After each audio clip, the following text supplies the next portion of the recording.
कैसे हैं आप लोग। Welcome to tech talk with Shantanu Sen. मैं विशाल अग्रवाल आप सभी का स्वागत करता हूं आज के इस नए एपिसोड में।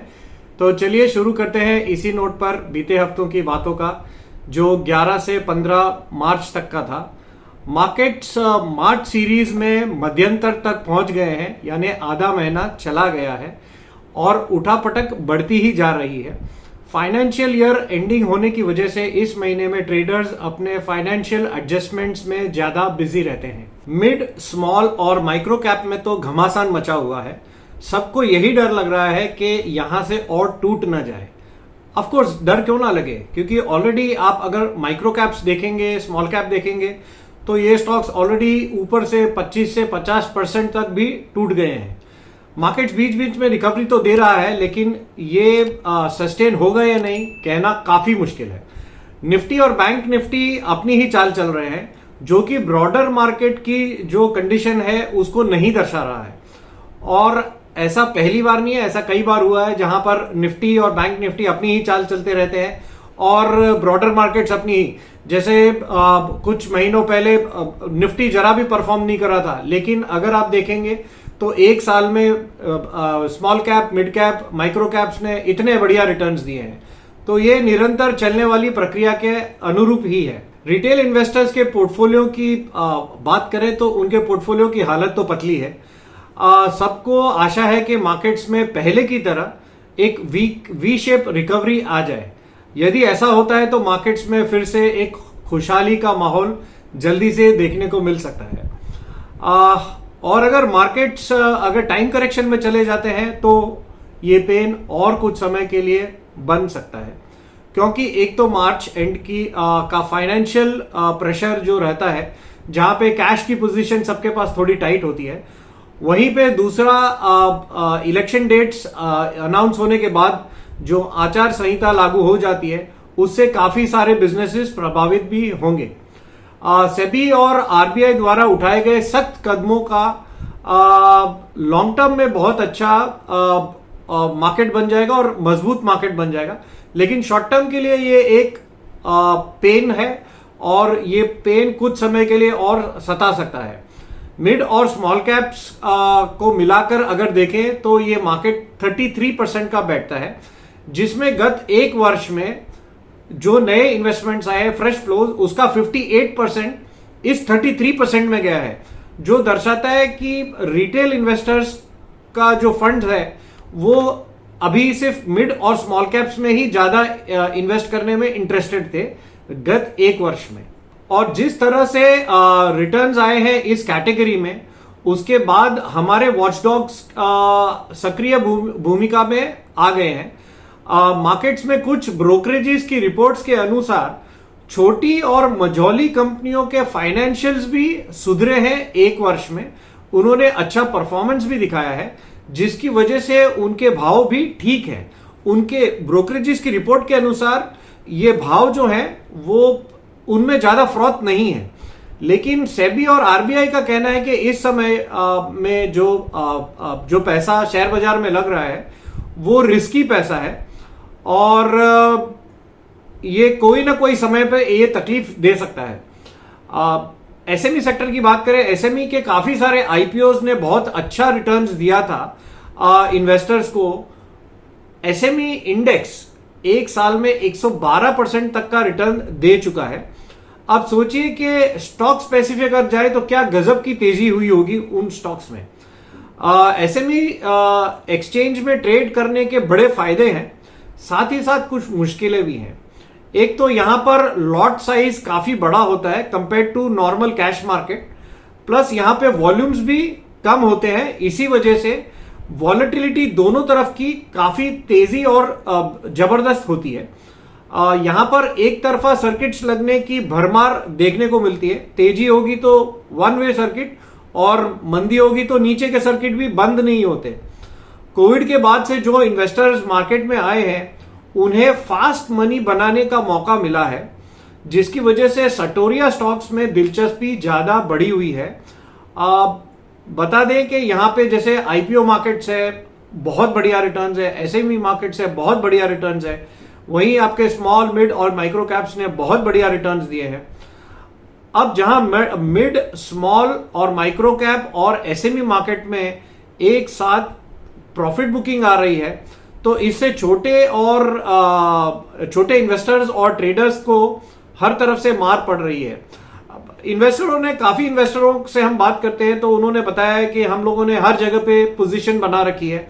जहां आईपीओ मार्केट में भी पैसा लग रहा है उनका, स्मॉल कैप माइक्रो कैप में भी लग रहा है, एसएमए में भी वो अपने कहीं न कहीं से कोई जुगाड़ करके पैसा डालने में इंटरेस्टेड रहते हैं। रिटेल इन्वेस्टर्स के लिए ऐसे मार्केट्स में कमाई करने के साधन बहुत कम हो गए हैं अभी के माहौल में। डिलीवरी बेस्ड ट्रेडिंग में शॉर्ट करने की सुविधा नहीं होती है। यहां पर प्रोफेशनल ट्रेडर्स भी मार खा जाते हैं कई बार। काफी सारे म्यूचुअल फंड्स ने पिछले कुछ समय से मिड और स्मॉल कैप्स में लमसम इन्वेस्टमेंट लेने से मना कर दिया था। उन्होंने इन स्कीमों में लमसम अमाउंट बंद कर दी थी। उन्हें लग रहा था कि वैल्यूएशंस पर उनको खास एतराज है इस सेक्टर की कंपनीज में।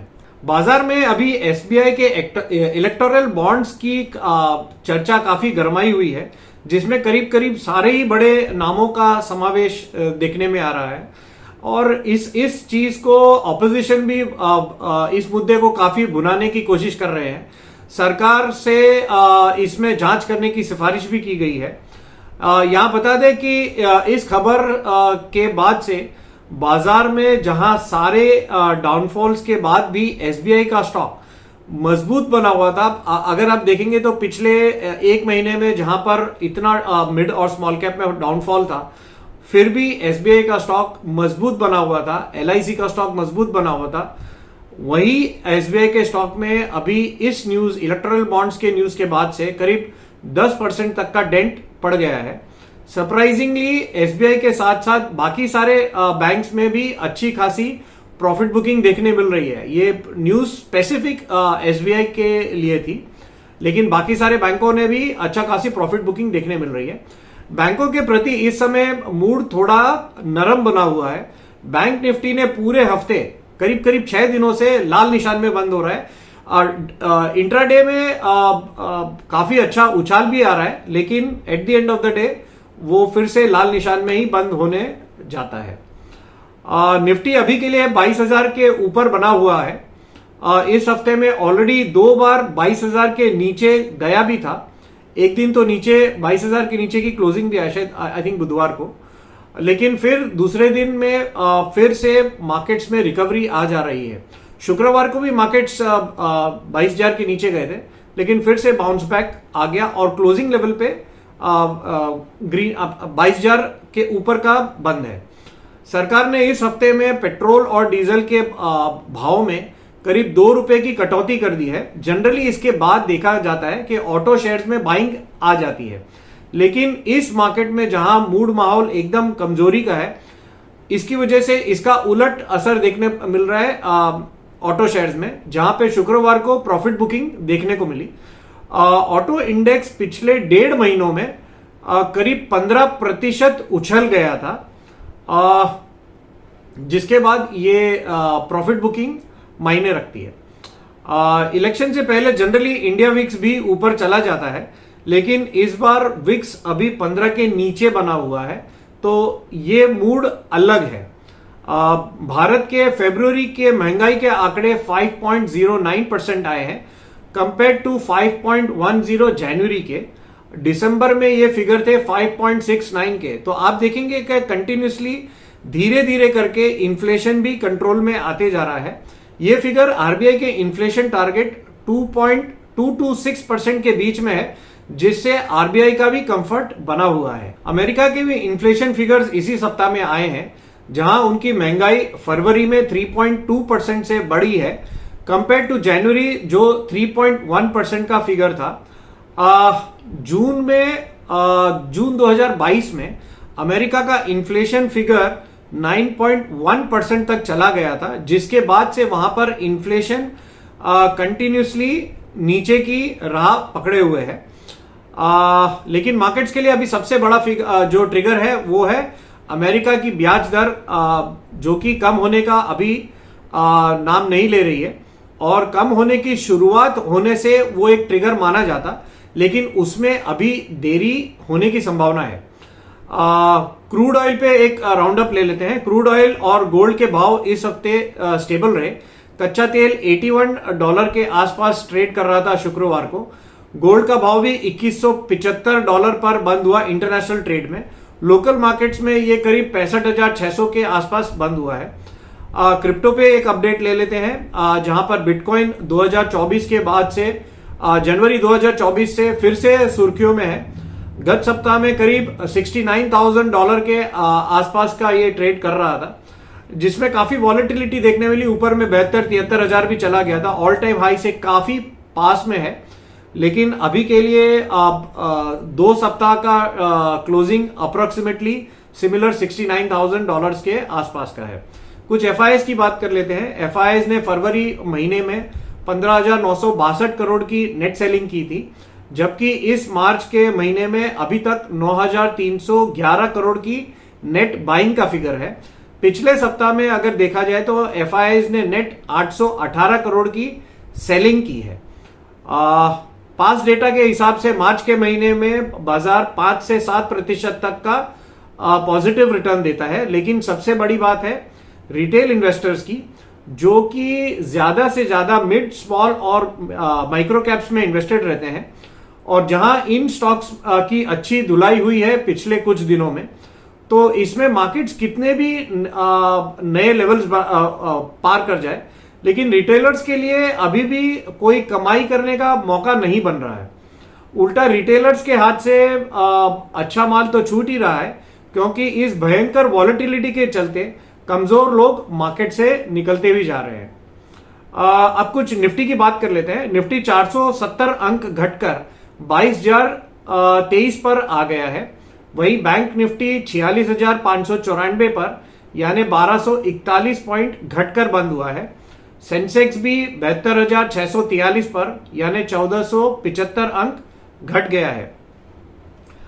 मार्केट 2 सप्ताह की जबरदस्त वॉलेटिलिटी तो दिखा ही रहा है, लेकिन 2 हफ्तों में ये वही करीब करीब आ गया है जहां पर मार्च सीरीज की शुरुआत हुई थी। अब कुछ बढ़ने वाले इंडेक्स की बात कर लेते हैं। निफ्टी आईटी, जो कि 3 हफ्तों में 4.13% के टोटल घाटे के साथ बंद हुए थे, वो इस सप्ताह में पॉजिटिव रिटर्न दिया है 1.08% का। इसके अलावा एक भी इंडेक्स पॉजिटिव में बंद नहीं हुआ है। घटने वाले इंडेक्स में काफी सारे इंडेक्स है। शुरुआत करते हैं निफ्टी ऑटो से, जो कि फरवरी के बढ़िया ऑटो बिक्री के आंकड़े आने से तेजी हुई थी। ये 6 हफ्तों में करीब 15.5% तक उछल गए थे। इस सप्ताह में ये इंडेक्स 0.5%, करीब करीब 4.42% घट गया है। निफ्टी मेटल भी एक बढ़िया रैली दिखाते हुए पिछले सप्ताह इसका 2 हफ्तों का टोटल था 9.25% की बढ़त का, जो इस सप्ताह में 6.79%, एक साथ में ही करीब 3/4 प्रॉफिट निकल गया है और ये लाल निशान में बंद हुआ है। एक महीने में बैंक निफ्टी ने करीब 7% और निफ्टी में करीब 6% की बढ़त देखी गई थी एक महीने में क्लोज टू क्लोज बेसिस पर। अब इसी बैंक निफ्टी ने ऑलरेडी इसमें से 2.6% गवा दिया है इस सप्ताह में, और निफ्टी भी 2.09% नीचे होकर लाल निशान में बंद हुए हैं। निफ्टी फाइनेंस में करीब 1.75% और निफ्टी फार्मा में करीब 2.48% का नेगेटिव रुझान देखने मिला। अब कुछ बढ़ने वाले शेयरों की भी बात कर लेते हैं। सोलर इंडस्ट्रीज, जो कि अग्रणी है इस हफ्ता में, करीब 17.5% बढ़ गया है। इसके बाद में है Linde India, HEG, Poonawalla Fincorp, ZF commercial, Relaxo footwear, Colgate Palmolive, Narayana Hrudayalaya, Timken India CAMS services, ये सारे के सारे शेयर करीब 4 से 14% तक बढ़े हैं। तो आप देखें बढ़ने वालों में मतलब ज्यादा शेयर नहीं है और उसमें डिफरेंस काफी है। 4 से 14% का डिफरेंस में खाली 10 शेयर आ रहे हैं। और वहीं और भी शेयर हैं जैसे Abbott India, InterGlobe Aviation, rail Vikas, Redington, Info Edge India, ये करीब करीब 3 से 3.5% तक बढ़े हैं। वहीं अब घटने वाले शेयरों की बात कर लेते हैं, जिसमें सबसे पहले है टाटा इन्वेस्टमेंट कॉर्प, जो कि गत सप्ताह में रिपोर्ट आई थी कि टाटा शायद आईपीओ ना लाए, जिसके बाद से इसमें कंटिन्यूसली एक प्रॉफिट बुकिंग देखने मिल रही है। उसके बाद में ऑल कार्गो लॉजिस्टिक्स, शोभा, एनएमडीसी, स्वान एनर्जी, इसमें काफी वॉलेटिलिटी देखने मिल रही है 2 दिनों में। एक दिन ये कुछ डबल डिजिट में घट गया था और शुक्रवार को फिर से डबल डिजिट में बढ़ भी गया था। नाल्को भी घटा है, स्टर्लिंग एंड विल्स, इंजीनियर्स इंडिया, बीएचईएल, राइट्स, ज्यादा करके सब सरकारी कंपनीज है इसमें। केपरी ग्लोबल, मैक्रोटेक डेवलपर्स, केन्स टेक, टाटा केमिकल, ये सारे के सारे शेयर 14 से 17% घटे हैं। यानी करीब करीब 10-12 शेयर हैं जो 14 से 17% के घाटे के साथ बंद हुए। सो घाटा वाला शेयर्स काफी ज्यादा है। तो चलिए अब शुरू करते हैं अगले हफ्तों की बातों का, जो 18 से 22 मार्च तक का है। शुक्रवार को मार्केट्स लाल निशान में बंद तो दिए हैं, लेकिन उतना डैमेज देखने नहीं मिला जितना कि इस सप्ताह में बाकी सब इंडेक्स में देखने मिला था रोज के मुकाबले। काफी सारे स्टॉक्स ने अच्छी रिकवरी देना शुरू तो कर दिया है। इन पिछले कुछ दिनों में बाजार की वॉलेटिलिटी ने सबको नाक में चना तो चबा ही दिया है। शुक्रवार को ओपनिंग ढीली हुई थी क्योंकि इंटरनेशनल क्यूज ढीले थे। अमेरिका में फेड की पॉलिसी आनी है अगले हफ्ते में, तो वहां के मार्केट्स अभी कंसोलिडेशन मोड में नजर आ रहे हैं। थोड़ा प्रॉफिट बुकिंग है और एक लेवल पे रुक के देख रहे हैं कि नेक्स्ट वीक में क्या पॉलिसी डिसीजंस आता है। गिफ्ट निफ्टी भी इंडिकेट करा था कि 120 पॉइंट नीचे खुलेंगे शुक्रवार के सेशन में। हमारे मार्केट्स में एक और प्रॉब्लम थी कि म्यूचुअल फंड्स के स्ट्रेस टेस्ट के रिजल्ट आने थे और जिसको मार्केट्स को पचाना भी था। और ऊपर से इलेक्टोरल बॉन्ड्स के जो डोनर्स की लिस्ट जो चुनाव आयोग ने अपने वेबसाइट पे डाल दी है, पब्लिश कर दी है, तो इसका भी बाजार को इसको भी पचाना था। तो ऐसे मूड माहौल में नर्वसनेस होना तो तय ही था, जहां पर ट्रेडर्स को हर न्यूज को छान छान कर देख भी रहे हैं और सुन भी रहे हैं। जिस हिसाब से पिटाई हुई है इन स्टॉक्स की, ऐसे में हर न्यूज को माइक्रोस्कोप की नजर से देखा जा रहा है। मार्केट्स ओपन तो हुए थे 22,064 के लेवल पर, उसके बाद में वो ऊपर गए 22,120 के लेवल तक। वहां पहुंचने के बाद फिर से वही कहानी शुरू हो गई, जोरों की बिकवाली। लो लग गया 21,931 का, लेकिन हम देख रहे हैं 21,900 के आसपास बाजार 3 ट्रेडिंग सेशंस के आसपास गया है और वहां से एक जोरों की बाइंग देखने मिलती है। इस लेवल पर एक रिन्यूड बाइंग आ रही है तो बाजार को फिर से ये 22,000 के ऊपर ढकेल देता है। शुक्रवार की क्लोजिंग आई 22,023 की। शुक्रवार को निफ्टी ने क्लोज टू क्लोज बेसिस पर 123 अंक गवाकर लाल निशान में बंद किए हैं। वहीं बैंक निफ्टी 195 अंक और सेंसेक्स भी करीब 453 अंक के घाटे के साथ बंद हुए हैं। लेकिन अगर दिन के लो से देखें तो निफ्टी करीब 100 पॉइंट की रिकवरी दिखाते हुए बंद हुआ है और स्टॉक्स में भी रिकवरी मोड देखने मिल रहा है। काफी सारे स्टॉक्स हैं जिनमें नीचे के लेवल से कुछ बाइंग नजर आ रही है। अब बाजार के लिए अगला बड़ा ट्रिगर होगा चुनावों की तारीख, जिसका इंपैक्ट अगले हफ्ते स्टॉक मार्केट्स में पर कैसा रहेगा वो सोमवार के सेशन में पता चलेगा। और यूएस फेड की पॉलिसी भी आनी है अगले हफ्ते में। यह भी एक काफी बड़ा इंपॉर्टेंट ट्रिगर है मार्केट्स के लिए। एडवांस डिक्लाइंस अगर देखें तो एडवांसेस सिर्फ 11 थे शुक्रवार को और डिक्लाइंस थे 39, जो बता रहा है कि निफ्टी और बैंक निफ्टी में काफी अभी भी प्रेशर बना हुआ है। निफ्टी को बढ़ाने में मेन कंट्रीब्यूशन था इन्फोसिस, एल&टी, भारती एयरटेल, टीसीएस और एचसीएल टेक जैसी कंपनियों का। और घटने में रिलायंस का नाम है, एल&टी, महिंद्रा महिंद्रा और एक्सिस बैंक, इन शेयरों ने निफ्टी पर दबाव बनाए हुए थे। निफ्टी में घटने वालों की तादाद बड़ी थी और उनका परसेंटेज गिरावट भी बड़ी थी। ऑयल मार्केटिंग कंपनीज में काफी सेलिंग देखने मिली। पेट्रोल डीजल के भाव 2 रुपए की कटौती की न्यूज आने के बाद इन कंपनियों में एक अच्छी प्रॉफिट बुकिंग आ गई। सरकार ने शुक्रवार को मार्केट्स बंद होने के बाद क्रूड ऑयल पर 4,900 रुपए की एडिशनल विंडफॉल गेन टैक्स लगाया है। अब इसका इम्पैक्ट सोमवार को जो सेशन है उसमें देखने मिलेगा। ये काफी वॉलेटिलिटी हो रही है ऑयल एंड गैस सेक्टर में, जहां पर एक दिन एक न्यूज आ रही है जिसकी वजह से नेगेटिव हो रहा है। अब मंडे को क्या होता है उसका असर देखने को मिलेगा। रियल एस्टेट और फार्मा में भी काफी प्रॉफिट बुकिंग देखने मिली है। वहीं सरकारी कंपनीज में मिला जुला सा इंपैक्ट देखने को मिला। आईपीओ मार्केट में अगर बात करें तो क्रिस्टल इंटीग्रेटेड का आईपीओ 18 मार्च तक खुला रहेगा। अब तक 0.69% सब्सक्राइब हुआ है। प्राइस बैंड है इसका 680 रुपए से 715 रुपए का। इशू साइज है 300.13 करोड़ का, जिसमें से 175 करोड़ का फ्रेश इशू है और 125.13 करोड़ का ओएफएस है। अब आगे क्या होगा? इस गत सप्ताह में काफी गिरावट देख चुके हैं। निफ्टी करीब 2.09% गिरकर बंद हुआ है। 20 हफ्तों की ये सबसे बड़ी गिरावट मानी जाएगी। इसमें सारी बातें भी आ गई, जिसमें म्यूचुअल फंड्स का स्ट्रेस टेस्ट का रिजल्ट भी आना था और जिसके बेसिस पर सबसे पहले सेबी ने चिंता जताई थी। उसके बाद इलेक्टोरल बॉन्ड्स का मुद्दा भी है, जहां पर पाकिस्तान की कुछ कंपनियों के द्वारा डोनेशन आया है।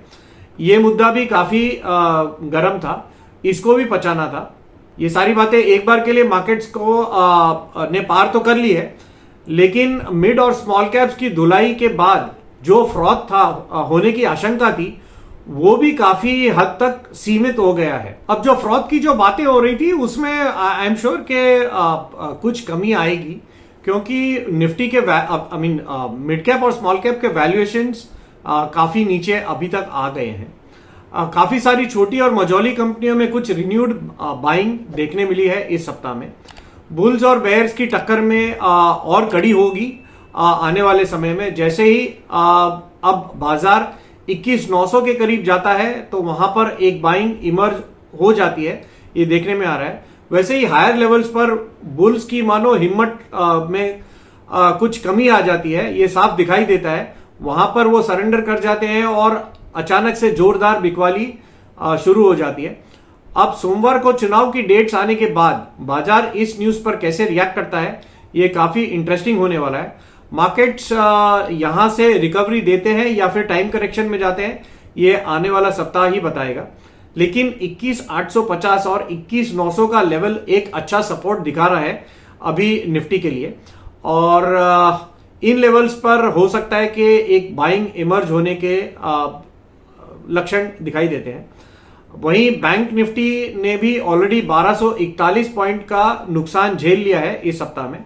22,230 के अगर ऊपर हम बंद होते हैं और टिक जाते हैं तो हो सकता है कि यहां पर एक प्री इलेक्शन रैली बन सकती है। सपोर्ट जोन्स के पास ही बाइंग करें।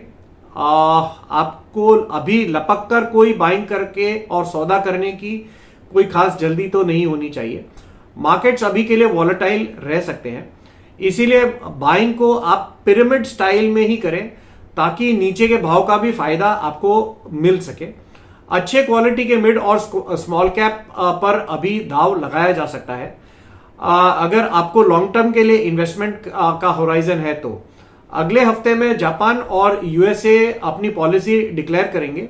वो भी इंपॉर्टेंट इवेंट्स रहेंगे ट्रेडर्स के नजरिए से। तो दादा बस हमारी तरफ से ये फंडामेंटल और डेटा एनालिसिस था। अब आप बताइए कि टेक्निकली आपको मार्केट्स क्या लग रहा है। ओवर टू यू दादा।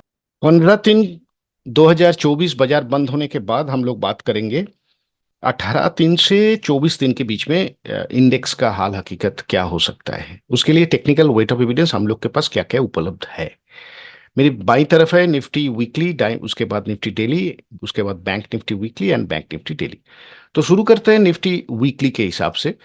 वीकली जिस हिसाब से क्लोजिंग हुआ है, just manage to close above 9 exponential weekly moving average, जो तोड़ना एक नेगेटिव सेंस के हिसाब से हम लोग देख सकते हैं। पिछले एक बार भी यहाँ पर से टेस्टेड हुआ था, क्लोजिंग उसके ऊपर रखा, फिर बाद में एक रिवर्सल हुआ था। लेकिन 9 एक्सपोनेंशियल वीकली के नीचे क्लोजिंग कोई अच्छा संकेत तो नहीं है।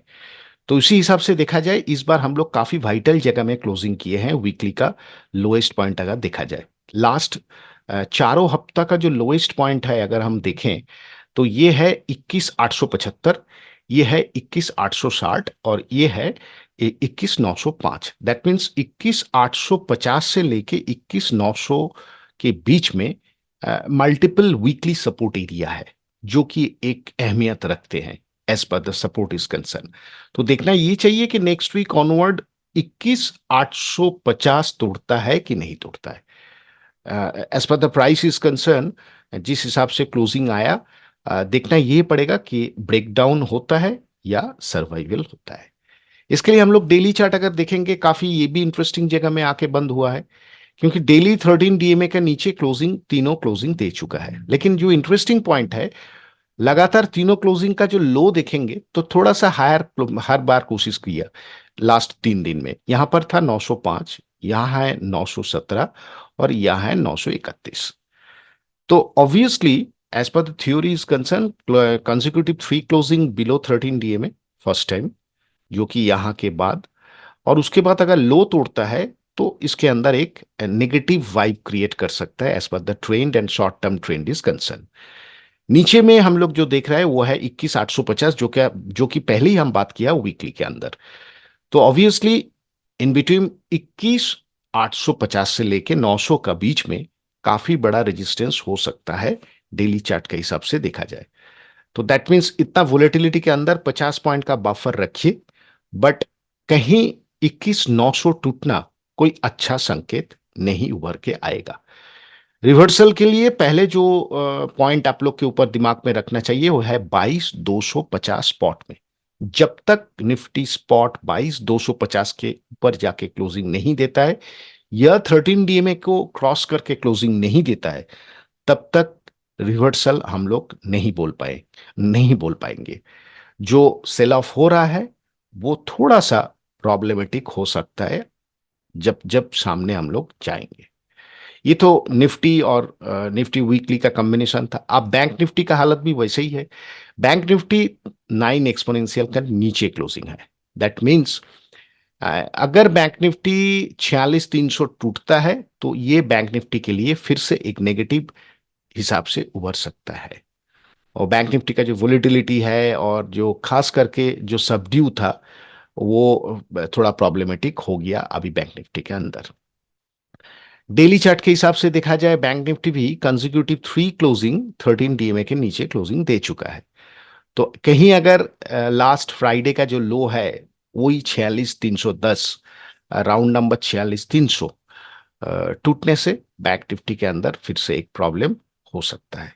तो ऐसा सिचुएशन में दो इंडेक्स तो बात किया, अभी हम कोशिश करेंगे आप लोग के पास बाकी कुछ इंडेक्स खास करके इस समय में क्या स्थिति में है उसके लिए बात करने के लिए हम लोग नेक्स्ट में जाएंगे। तो अभी देखिए ये था मेरा निफ्टी और बैंक निफ्टी। अभी चलते हैं बाकी इंडिसेस क्या स्थिति में है। बाकी इंडिसेस में एक है निफ्टी 500 जो कि वीकली, ये है निफ्टी 500 डेली, और यहाँ है सीएनएक्स आईटी, और इसके बाद है mid cap 250, small cap 250 sorry.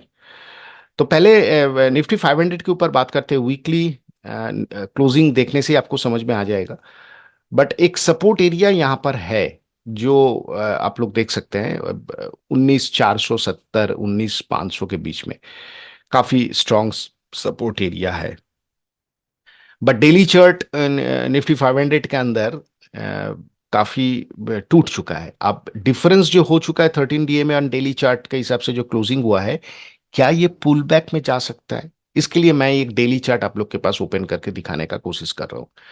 But weekly chart का हालत कुछ गंभीर है। जरूर से इसको रीगेन करना है तो पहला चांस तो है कि 9 एक्सपोनेंशियल वीकली मूविंग एवरेज के ऊपर क्लोजिंग देना। जब तक ये नहीं देता है तब एंटायर जो मार्केट का सिचुएशन है, जो निफ्टी 500 के अंदर आता है, काफी सारा स्टॉक आता है, उसके अंदर प्रेशर रहेगा। तो दैट्स वाई आज ये दोनों बात किया हूं।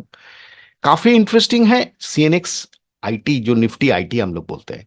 जहां सारा इंडिसेस नेगेटिव में बंद हुआ है वीकली के हिसाब से, खास करके ये एक वीकली में पॉजिटिव बंद किया है, जो लगातार 3 वीक से गिर रहा था, और 9 एक्सपोनेंशियल मूविंग एवरेज वीकली को बचा के रखा है। तो next week onward obviously frontline IT में हम लोग को थोड़ा ध्यान देना चाहिए, जो लोग पॉजिटिव सोच रहे हैं। तो इसी हिसाब से सीएनएक्स आईटी का भी इंडेक्स आप लोग को दिखाने का चांस मिल गया, और ये अच्छा क्लोजिंग भी है। फाइनली स्मॉल कैप 250 काफी हद तक शैडो जो है वो एक अच्छा संकेत है कि नीचे से बाउंस बैक हुआ है, ये समझ में आ रहा है वीक टू वीक के हिसाब से। बट देखा जाए जिस हिसाब से सेल ऑफ हुआ है, मेरे हिसाब से ये चार्ट इंडिकेट कर रहा है be cautious at higher level. तो ये था बाकी इंडिसेस के ऊपर बातचीत। अब चलिए हम लोग का नेक्स्ट सेगमेंट में।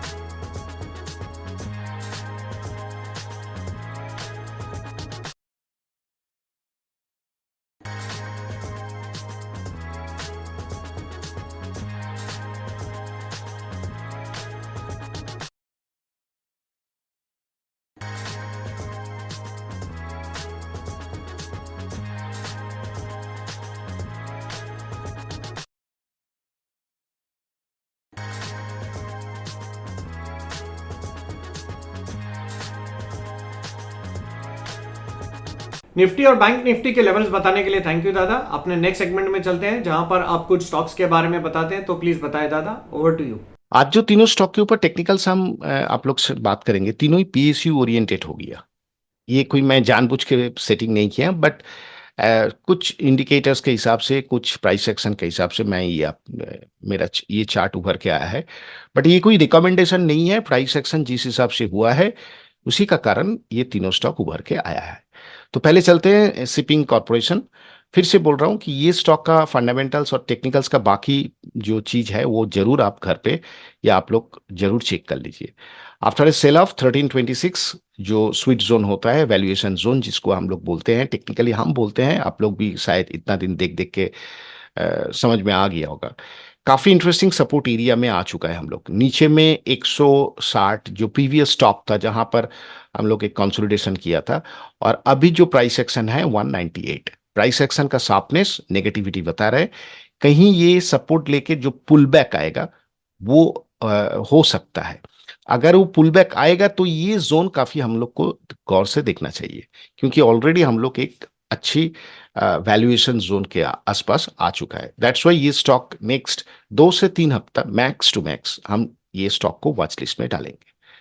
नेक्स्ट स्टॉक है पीएफसी। काफी अच्छा run up, straight run up after breakout. अभी जिस हिसाब से क्लोजिंग है, ये अच्छा वाइटल एरिया, सपोर्ट एरिया है। Any closing, any trade below 370 problem कर सकते हैं। बट सामने में जो वैल्यूएशन जोन है उसको देखते हुए इस स्टॉक को नजरअंदाज मत कीजिए, थोड़ा नजर में जरूर रखिए, क्योंकि ये एक अच्छा मोमेंटम बना हुआ था। और फाइनली ये भी एक अच्छा मोमेंटम में चल रहा था, but all over the market जब सेल ऑफ हुआ था, इसके अंदर भी सेल ऑफ हुआ। बीईएल, इसका जो सपोर्ट है 150 के हिसाब से देखा जाए, मल्टीपल टॉप का जब ब्रेकआउट किया था, बट बीच में भी एक सपोर्ट एरिया है, उस सपोर्ट को भी हम लोग इग्नोर नहीं कर सकते हैं। जो अभी तक लोअर बॉटम फॉर्मेशन नहीं बनाए वो है 171 के आसपास।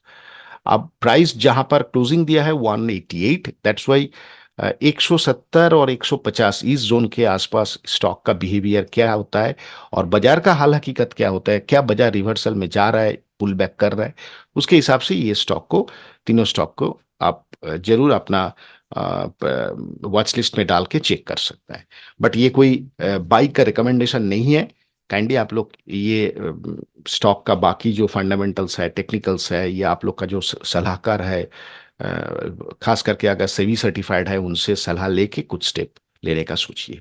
मेरे तरफ से ये कोई बाई का नहीं है, खाली टेक्निकल एप्लीकेशन दिखाने के लिए, किस जोन पे ये स्टॉक आ चुका है वो दिखाने के लिए मैं आप लोग के साथ as per the education channel is concern ये बात किया हूँ। चलिए हम लोग का अब नेक्स्ट सेगमेंट में स्टॉक्स की जानकारी देने के लिए थैंक यू दादा। अब अपने लास्ट सेगमेंट में चलते हैं जहां पर हमारा ये डिस्क्लेमर रहता है। This is a completely educative channel. हम यहाँ पर सिर्फ और सिर्फ एजुकेशन पर्पस के हिसाब से ही व्यूज शेयर करते हैं। हमारी गुजारिश है कि हमारे जितने भी ट्रेडर्स हैं, इन्वेस्टर्स हैं, व्यूअर्स हैं, जो भी हमारा चैनल देखते हैं, वो अपना कोई भी ट्रेड लेने से पहले अपनी सोच समझ के साथ या किसी सेबी रजिस्टर्ड एनालिस्ट की सोच समझ के साथ ही ट्रेड करें। We will not be responsible for anything. Thank you, bye.